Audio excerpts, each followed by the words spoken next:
بسم اللہ الرحمن الرحیم والصلاة والسلام علی رسولہ الکریم وعلی آلہ وصحبہ اجمعین۔ جو بھی بہن بھائی بچے بچیاں سن رہے ہیں سب کو میری طرف سے عید مبارک ہو۔ عید کی خوشی ہم کیوں مناتے ہیں، پہلے میں یہ تھوڑا سا واضح کر دوں کہ رمضان کا مہینہ اللہ نے پورا ایک ہمارے لیے خوشی کا مہینہ بنایا ہے، جس میں اللہ کی جنت کے دروازے کھول دیے جاتے ہیں، جہنم کے بند کر دیے جاتے ہیں، شیطان قید کر دیے جاتے ہیں، جنت کو روزانہ سجایا جاتا ہے، اللہ کا عرش پہلے آسمان پہ آ جاتا ہے، اللہ کی طرف سے اعلان ہو رہا ہوتا ہے، کوئی بخشے چاہنے والا، کوئی حاجت مانگنے والا،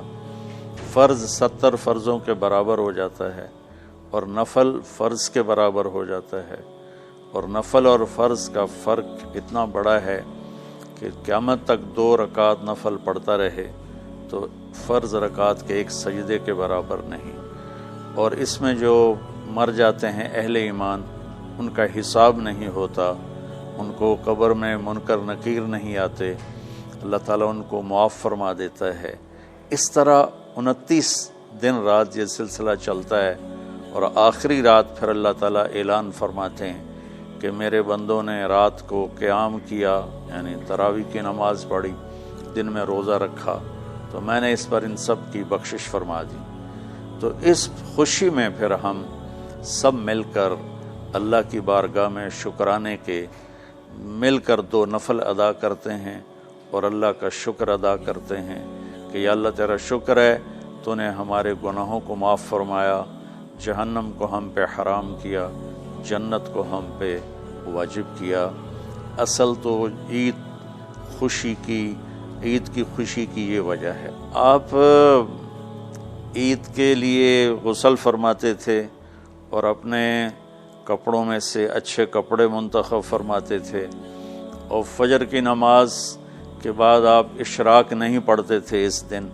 باقی آپ کی ساری زندگی کا معمول تھا کہ فجر کے بعد آپ اشراق پڑھتے تھے، لیکن اس دن آپ اشراق نہیں پڑھتے تھے، غسل فرما کے پھر کچھ کھا کے، کوئی میٹھی چیز، کھجور ہی عام طور پر ہوتی تھی، کھجور کھا کے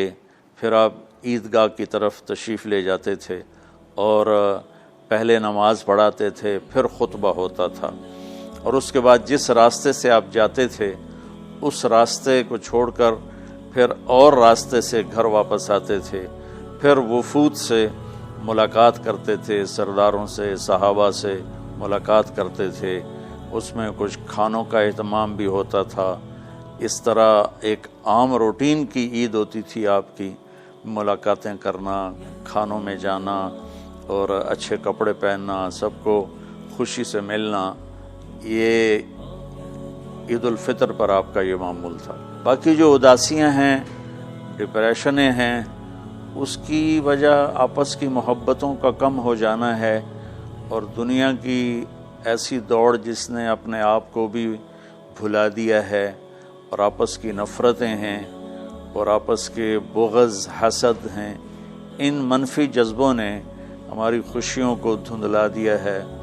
ورنہ رمضان کا ہر لمحہ خوشی کے لیے ہے، اور عید اس کی بھیک ہے، اور پوری زندگی اللہ راضی ہو رہا ہو تو خوشی ہی خوشی ہے۔ ہمیں اپنے ملک سے، اپنی نسل سے آپس کی نفرتیں، حسد، بغض یہ مٹانے ہوں گے، تب جا کر ہمیں حقیقی خوشیاں حاصل ہوں گی۔ میں اس عید کے خوشی کے موقع پر اپنی قوم سے ہاتھ جوڑ کے اپیل کروں گا کہ جھوٹ بولنا چھوڑ دیں، دھوکہ دینا چھوڑ دیں اور ظلم کرنا چھوڑ دیں۔ مذہبی نفرت نے ہمیں تباہ کر دیا، سیاسی نفرت نے ہمیں تباہ کر دیا، صوبائی قومی نفرت نے ہمیں تباہ کر دیا، آپس کی رنجشوں کی نفرت نے ہمیں تباہ کر دیا۔ میں ساری قوم کے سامنے جھولی پھیلا کر چاروں صوبوں کے رہنے والوں سے اور ہر مکتب فکر سے متعلق اہل ایمان سے یہ درخواست کرتا ہوں کہ آئیں ہم سچائی کو اپنا ساتھی بنائیں